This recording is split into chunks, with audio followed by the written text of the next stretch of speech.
Hello, everyone. It is Meta Talk episode 4.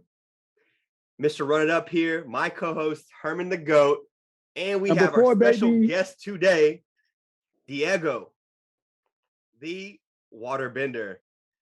Guys, first and foremost, I'm so happy for you. Congratulations on making top 32.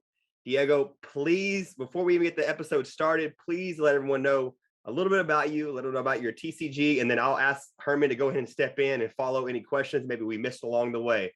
But go ahead and break us off, Diego. Tell us where you're from. Tell us a little about yourself, buddy. Yeah, so hey, Diego Alvarez. I was born in Peru, came to the United States at the age of 7, was raised in Jersey. That's where I've had my first TCG experiences there. I'm living now in California because of work. Yeah, that's currently I've lived in Japan through the military, Marine Corps officer. So that's a little bit about my background. TCG wise, so I played Yu-Gi-Oh.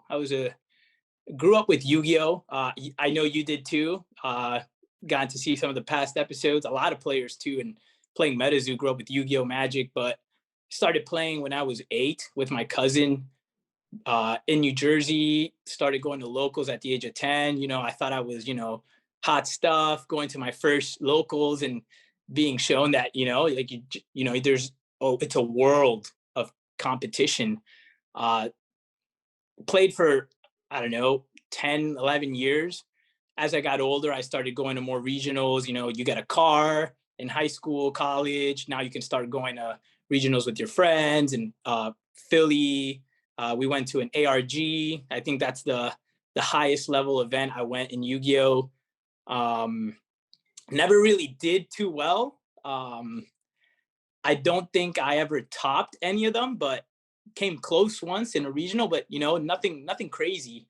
But I grew up around a lot of good players, YCS winners, and I think that's where the inspiration came, and I guess some of the lessons learned playing a new game in MetaZoo. Yeah, I mean, Yu-Gi-Oh, I love it. Stopped playing it in 2017 when I commissioned into the Marine Corps.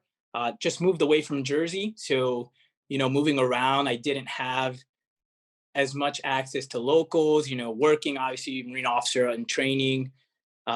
Never really had time to do it, but I always missed it. And coming back from Japan, I finally got an opportunity to start doing MetaZoo here through my LGS currently. So it's just basic rundown of myself and guess who I am. Well, before I even get started, Diego, I come from a background. My stepdad was a former Marine, so hoorah to you, sir, first and foremost. Thank you for your services, first and foremost. And it's awesome to have different people from different sectors coming in and all together being able to love and play one game. First of all, it just brings joy to my heart, first and foremost, hearing that and that you service and you played Yu-Gi-Oh, so it was a grind. It wasn't easy. But now, like, I ask you this, and I'll let Herman dive in deeper on this. What got you into MetaZoo? What brought you back? Because, like, this guy brought me back, okay? He brought me back. I mean, literally, I hadn't played in almost 12 years. And so, like, what brought you back to MetaZoo? And I'll let him dive in further questions on that. So I feel like I've always missed playing TCGs. Japan, living out there, you see, like, the pop culture, Pokemon, Yu-Gi-Oh, all this stuff. But I think it was a real fate, right? So my LGS owner is retired military police. He was in the Army, did a couple combat tours. I went there to get some cards for my stepson, Pokemon cards. He's really big into Pokemon cards. I started talking to him. We clicked right away, that, served, that connection. I was also starting to get into the soccer cards, collecting, so big fan. And then Wilderness came out, and he had just started carrying the product. What was it, March, late February? I can't really remember, but he has the Monterey Bay Collectors Lounge, probably the best experience I've had with LGSs. With the little bit I've had with Yu-Gi-Oh. But I mean, he just hyped it up, like hyped up this new product. He was all for it, bought in completely. And I went, and just to support, I bought a box. He did a live like 2 weeks later of opening CN1 with his partner. They had like 29 full hollows in that CN1 box. It was insane. And that's where I started. That's where I was like, I miss playing a TCG. We're always talking, we're always texting. He's a lifelong friend now. But I told him, I'm like, hey, I've got a little bit of experience in TCGs. I've grown up around a lot of competitive play. I wasn't as competitive of a player. But, if you're looking to grow a community in, kind of Northern California, I'll help you. I'll give you whatever gouge I've had. I'm a planner by nature of my job. So, just give you kind of my lessons learned. That's a big thing I always say, lessons learned. That's how you grow as a person, a player, anything, right? Like you learn from the mistakes. But, we started from there. We started a small community. We're like up to around 10 to 12 players. But the competitive in me came out, and all the experiences I've had in Yu-Gi-Oh! Like I said, grew up around a lot of good players. And then I heard of the Casters Cup maybe a month in, and I saw the prize pool, and I was like, oh my gosh, $250,000 for a game that's just emerging. One, I was like, that's great marketing. Right now, I'm studying. I'm getting a master's of science in management, so a lot of case studies we do with big businesses now, right? And marketing is such a has strong value. But I was drawn in. I texted him one day. I'm like, hey man, you want to go to the Casters Cup? So he wasn't able to go. And then I joked around one day. I was like, are you going to sponsor me to go? And he was like, yeah, let's do it. So, I ended up getting sponsored through him, which was amazing. But that's the competitive in me came out. I'm a very competitive guy.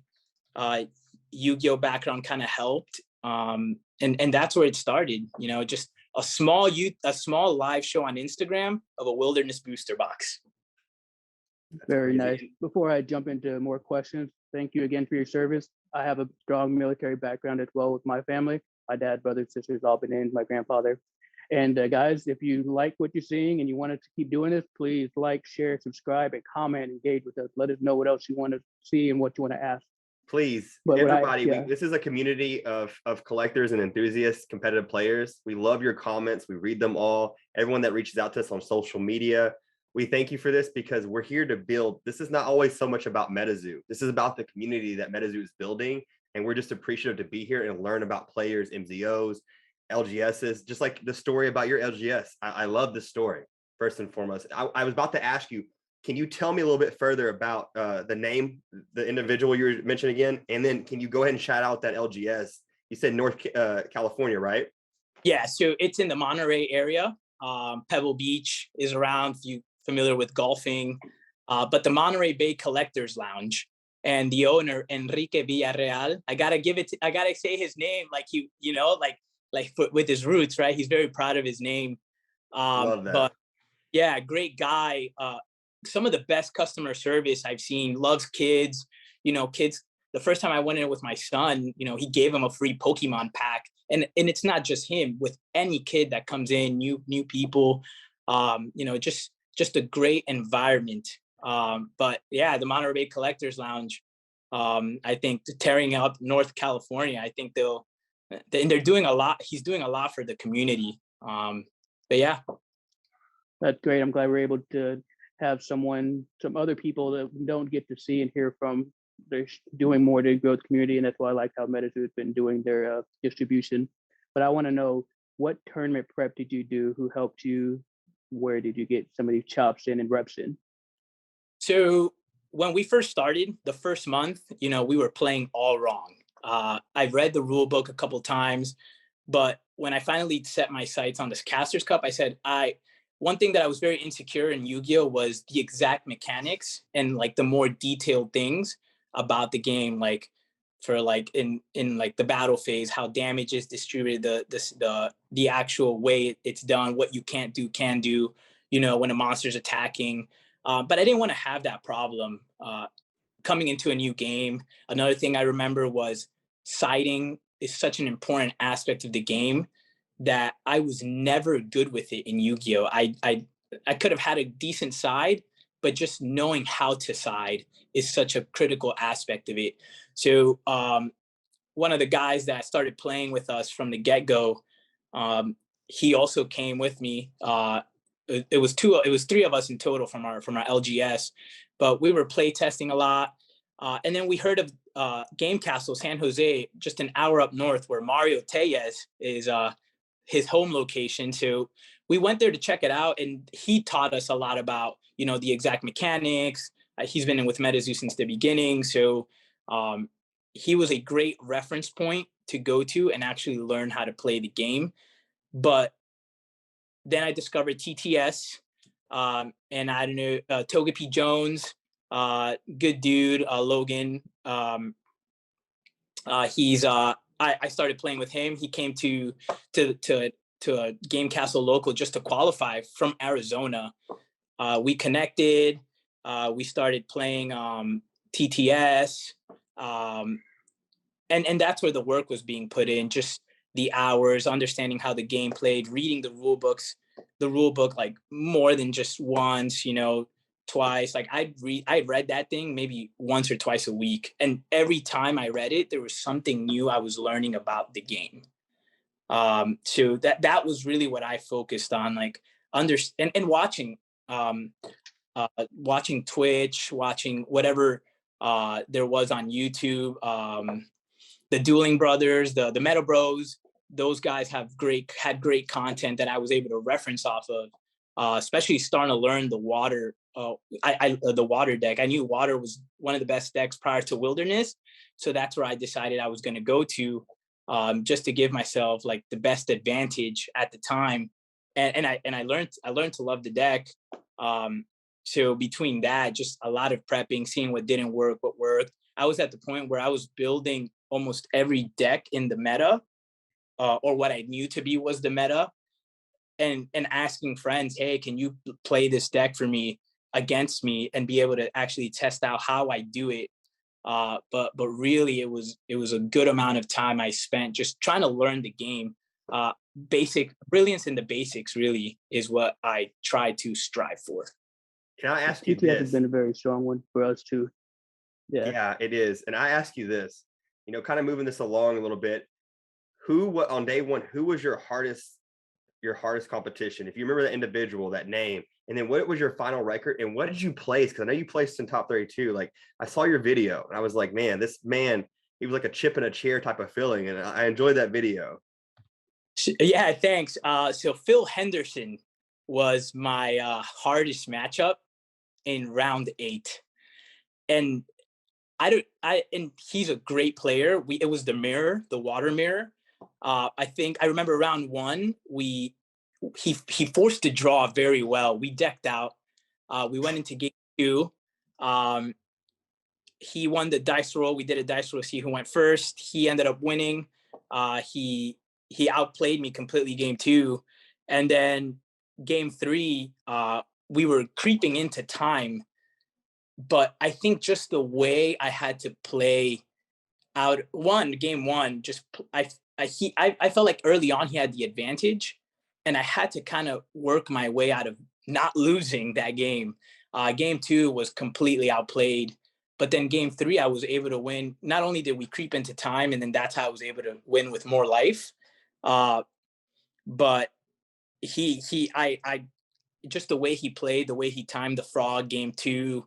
I think a lot of it in the mirror match is how you play the frog and how you're able to get rid of the second frog, while still keeping your resources available. And he did that very well. So, and we ended up drawing. So we drew game 1, he won game 2, and I won game 3. And our record finished 5-2-1. I drew against the Gassy deck early on.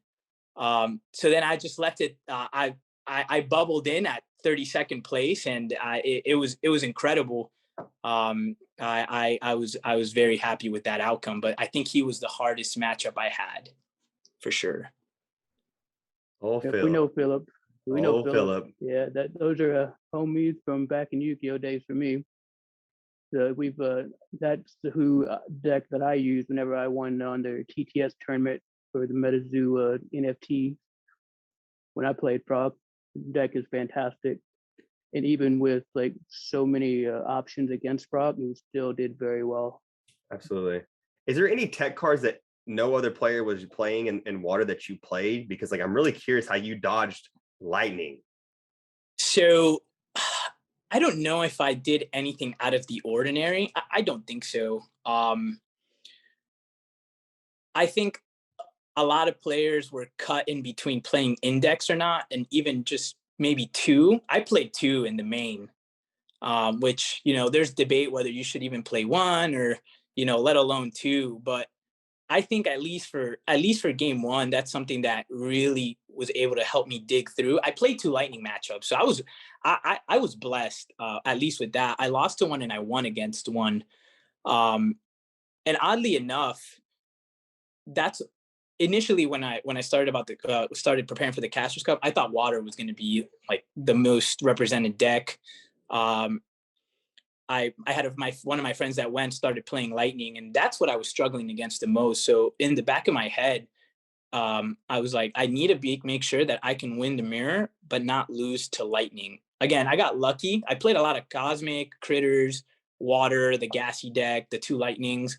But I think right down to the tech stuff, index was really good for me. The mailmans were awesome. They're able to put pressure, but really flood the earth. And first anniversary celebrations is like your go-to when you're playing lightning. I think that's what saved me, that lightning matchup. So did you main deck first anniversaries? I did one. Okay. Yeah. Yep, a lot of people doing the one. I like it. Yeah. It's changed now. So right now I've changed the deck up to kind of cope with lightning, and it's at 2 right now. It's not, and it's working out great. You need it, but the pacing out, you can tell when you start playing lightning players higher up where their pace is, that FAC doesn't help that much. Yeah.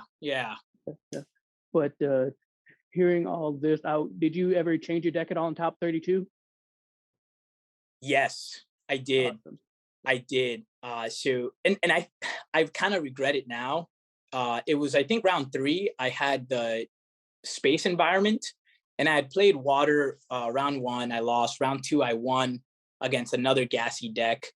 Round 3, I played in the space environment. I knew the player was going to play cosmic, and I hadn't played cosmic enough to feel comfortable running it. So I said, well, I can either go water or I can go lightning. I went lightning. And maybe I hadn't had enough experience playing the lightning deck to have felt as comfortable. So looking back at it now, I would have if I had to redo it, I would have stayed with water, just because I really understood the deck. I don't know if it would have changed anything. But then after that, I kept similar stuff. Maybe I teched out a couple things, but nothing crazy. I try to anticipate what the other person was going to do. That's good. I'm glad you tried stuff. People don't, they didn't. I will say, as someone who's had experience with both those decks, water would have been a better choice, only because you're able to flood them whenever they try to push too much, and your frog, especially you're running 2 indexes, so you get to search your frog like it's gonna be there. Yeah. They didn't put any lightning in the bottles in or APPs in the main deck. I thought a couple of them should, but you would have had a better chance, especially if you know that deck inside and out. Lightning already kind of has like a back foot because of how small the BCs are. And then you have to hit your quets. Like I've lost to round 7 to Cosmic because I couldn't get my quets. So if you don't get that, you really can't win and they having first strike abilities. Yeah, and I've learned that now too. I started playing lightning since we've been back and forth, water, lightning. And yeah, I agree. And that's the one thing I guess it's a confidence thing too. You know, if you feel confident about something, do it, because you second guess yourself, and that's where things start going wrong. Yeah, very true. You don't want to waste decision powers. So kind of moving forward, you know, we've asked everybody else. Is there anything that you liked about Caster Cup, just the organization, and what you didn't like? I think it was an awesome tournament, and what the staff at MetaZoo did, Mike did, it's really good for players. You know, if you went to the Casters Cup, and you know, there's people that come from all different sources of income, you could, if you were able to invest in a flight just for playing alone, you could have made your money back, which is incredible. It's incredible for, you know, the diversity in the country and the people who want to play, you know, TCG communities as a whole. I'd say the one thing is, the one thing that, you know, anticipating, you know, we had that late start on day one, but it's lessons learned, and I'm sure the team will understand moving forward how to, you know, make the most efficiency out of that time. So nothing crazy. I thought it was an amazing event, and I've been obsessed with playing ever since. Nice. Well, I'm going to move it along a little bit. So the topic of the week, I always, whatever's going on right now in the community, whatever's going on, Michael announced something crazy, you get to talk about it. So the best thing, I was so excited today, is Towers. To a lot of people who don't know what Towers is, that's regionals, has been announced for 2022.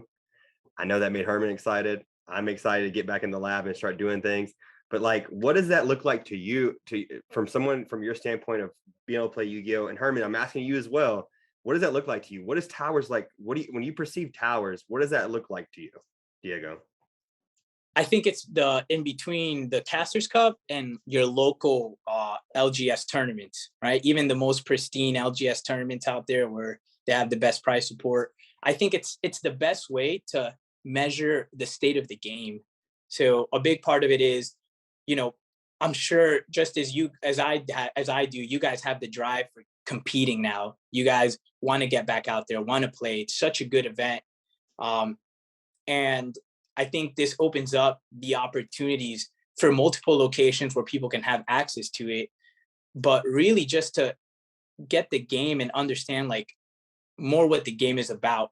I don't know how they're going to do qualifications, if this will have any bleed into the Casters Cup next year, but it's just such an exciting thing. And I really think that post this Casters Cup, everybody's like dying to get back into the competitive scene. Absolutely. Herman, go. All right. So Towers, I've been excited. We've heard a lot of rumors about this stuff. What I want it to be, and it sounds like it phonetically, like when you imagine a tower, you're going to work your way up. I think it's going to be like kind of like trapdoor situations. You start on one level. When you win, you move up. And when you change rooms, it's going to be like Blitz. There's going to be different environments. There's going to be different items. It's going to be a bunch of really cool stuff, I think, that they got to use at the Casters Cup, and they've really been wanting to use it. Mike had been like hinting at those things, and Ted loves building that stuff out. So I think it's going to be like some very specific terras, and it will change as you move up in the rankings. Or it could even be a local thing that they build out, and as you move up, you stay where you are ranking wise, and you're going to have to fight a tower boss at some point. All right, I'm gonna give you my point of view. I'm excited. I'm glad we can do this because this is like what I've been waiting for.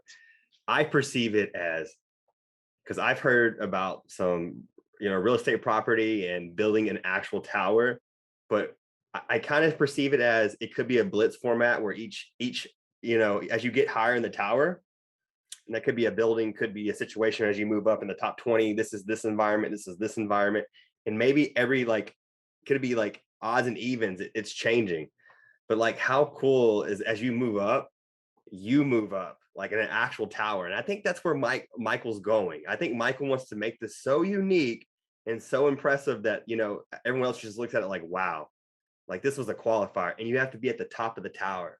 The top of the tower is the top caster. And that's how I perceive it. That'd be cool. We could, for anime fans out there who've watched Hunter x Hunter, one of them is working up the tower. The more you win, the more you get, and eventually you are a boss of your own floor, which itself could be interesting. And that could even be like a ways to buys for the first couple of rounds for the bigger events, something like that. Sponsorship, they've already hinted at sponsorships. I know players already have some of them, but these could be official partnerships that we've seen. Like, how cool would it be if it would be sponsored by the WPT player? Something like that. Yeah. Like, think about being sponsored. Like, you make it the top, and the top 5 players are getting sponsorships, like from people that Michael's partnering with. I think that's what's going to happen. And like, I think the mats are going to be, it's going to solidify who you are. I think there's a lot of coming out, and I think people don't understand what Michael, if you go back and look at Michael's audios and his podcast, that was what blew my mind. I said, oh, he gets it. He realized that this is going to be his game was going to be the esports of TCGs, and he was going to lead the way. Everyone wouldn't believe in it. Everyone wouldn't agree with it, but he was going to do it. And honestly, from the day that I met Ted and I met Kevin, they have stuck to their word. And I'm telling you right now, do not be surprised what's going to happen, what's going to unfold going into 2023. I'm excited. Let's go. Very excited. I'm ready to get back in punching again. So I know Herman, like I said, we talked about it, him being in top 32. He was 1 win away from being top 32 with me. So mad. It was very intriguing. It was fun because two of my teammates at the time, we were like, 2 of them had chances to get in the dance. And, being in there with your teammates and stuff, it's very helpful. But also, it was an experience. No sleep, moving on. I mean, man, you remember that. No food, sleep. Man. I was so hungry. I was dead. That last one, they just killed me. Yeah, I'm glad I was able to take a draw in my last round. Yeah, you got lucky. I had to play to eat. That was my only draw for the day. Yeah, no. So real quick, I missed a connecting flight in Vegas. So it caused me to rebook flights, and I got to Dallas at 6 a.m. Ah, yeah. No. Wow, what a story. I love it. Yeah, it was rough. So I ask you this because I want to save us some time to be able to kind of chat a little bit at the end and chop it up. But when it comes to MetaZoo, we want the game to get better. Like I said, everyone's here. We want good, positive criticism and things to help. But when you look at MetaZoo as a player, also, as an enthusiast, what is your good, your bad, and your ugly when it comes to MetaZoo? And this is your time to say it.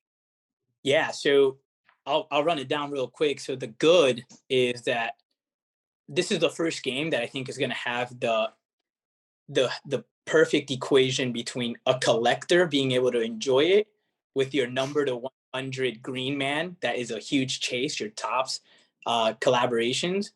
And then for the player, probably more us, who are just in love with the competitive environment and just what the game is about as a player, you get those communities together and it grows such an interesting community of diverse minds. And I don't think there's a TCG that's done it right. I mean, I guess Pokemon, you could look at it, but if you're either it right without any like negativity, I feel like.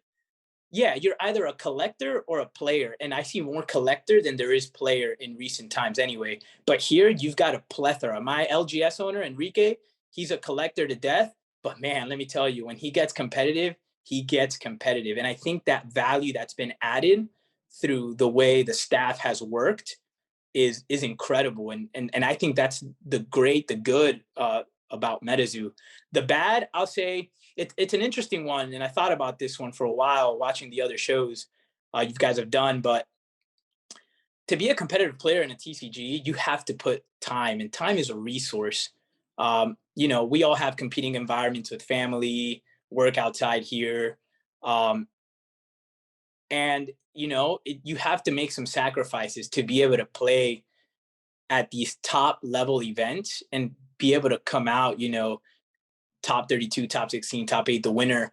And that's the thing that can be bad, right? You need to find a good balance and make sure that it doesn't affect, the personal life, the family life, but sometimes it will. And just having the right people around you that have that understanding.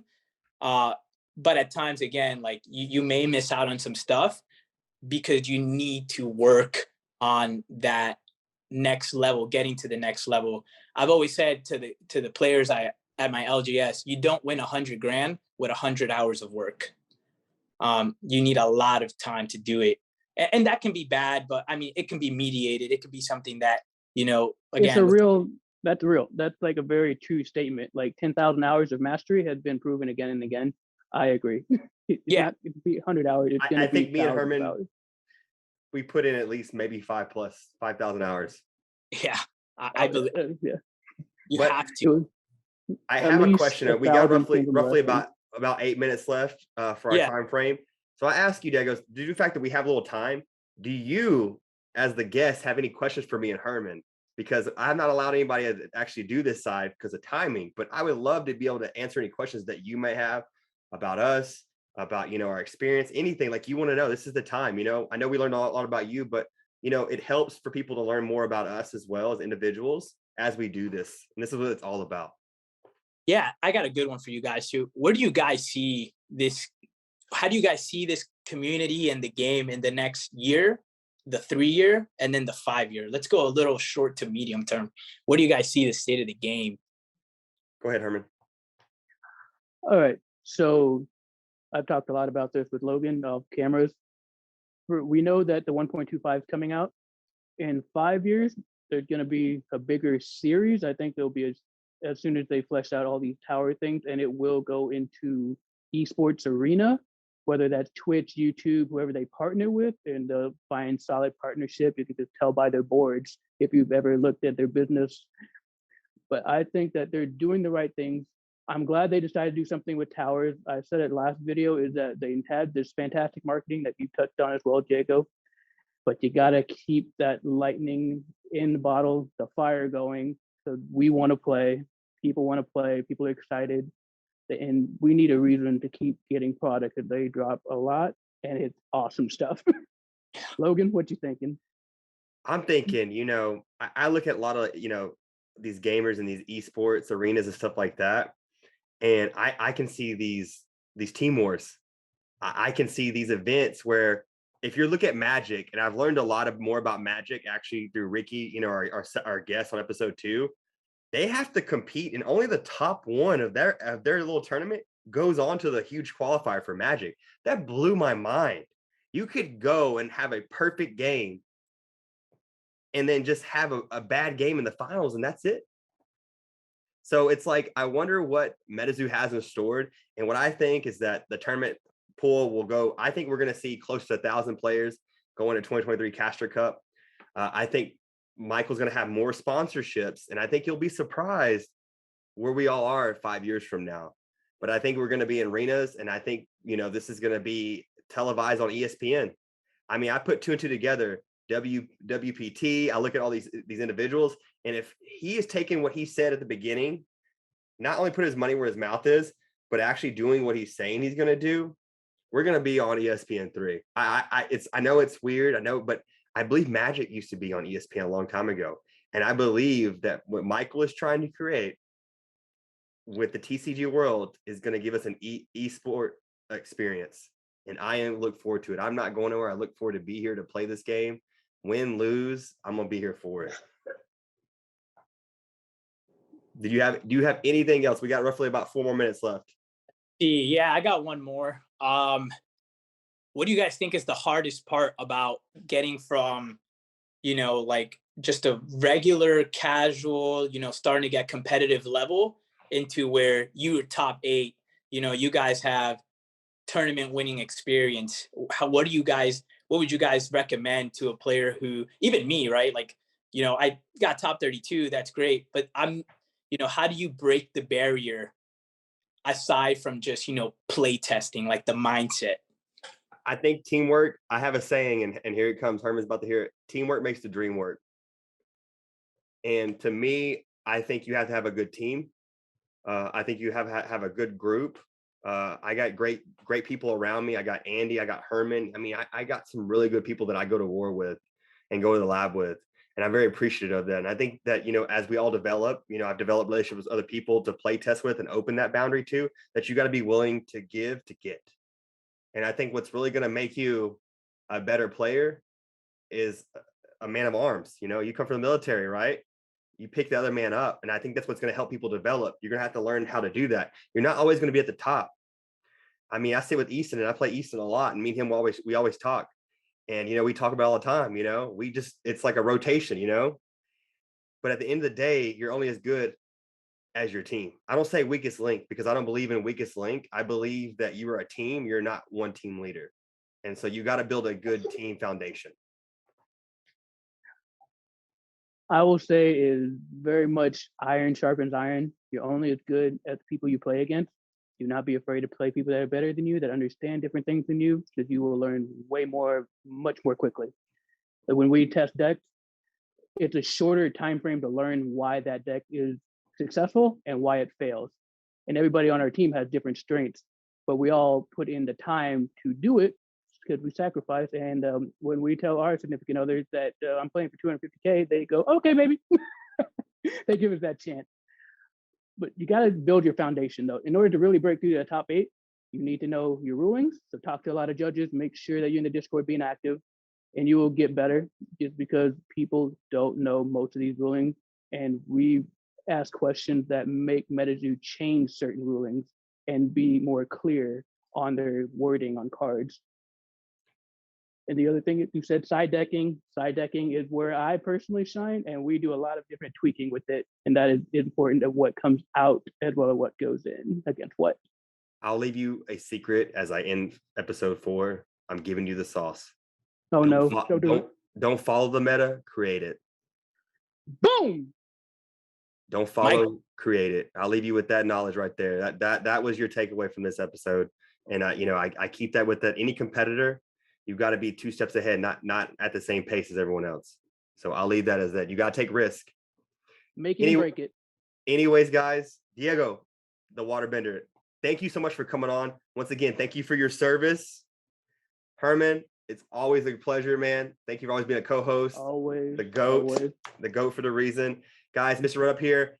If you are not following and subscribing, please follow and subscribe. We really do appreciate it. It does help us as well to get this word out here of the Meta Talk as we keep on growing. Please leave your comments, how you enjoyed this episode. Guys, thank you. Shout out to Diego. Everyone leave comments. I appreciate him. Great episode, great feedback. And everyone, stay tuned.